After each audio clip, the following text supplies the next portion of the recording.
নমস্কার দর্শকগণ, আমি আজ পৌঁছে গিয়েছি দুর্গাপুর শিবশক্তি মন্দিরে। এটা হচ্ছে গেট। গেটের ভেতরে প্রবেশ করলে বাঁদিকে একটা জলাধার আছে। এইটাতে নাকি গঙ্গা জল এনে স্টোর করে এখানে রাখা হয়েছে। যাই হোক, এরপর আমি সামনের দিকে এগোই। আপনারা দেখতে পাচ্ছেন, এরপর আমি মন্দিরের কাছাকাছি পৌঁছে গিয়েছি। এটা হচ্ছে বিশাল বড় মন্দির এবং এর ডান দিকে মনে হয় যোগী টোগী করা হয়, এরকম একটা রাখা আছে। এরপর আমি মন্দিরের ভিতরে প্রবেশ করছি। এখানে আরতি চলছে।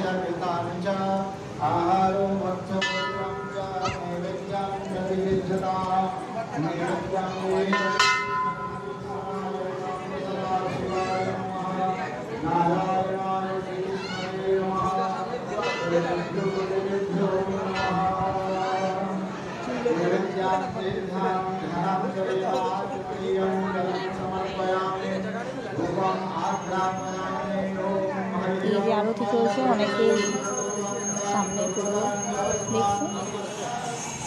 এরপর এটা আমি বাইরের থেকে দেখি, দেখুন বাইরের থেকে কীরকম লাগবে। বাড়ির থেকে খুব সুন্দর লাগবে না? পরিবেশটা খুব সুন্দর লাগবে। এখানে সবাই অনেকে দাঁড়িয়ে আছে। এখানে দেখুন দূরে লেখা আছে শিবশক্তি মন্দির। আশা করি আপনাদের সবাই ভালো লেগেছে। ভালো থাকবেন। দেখা হচ্ছে পরের ভিডিওতে।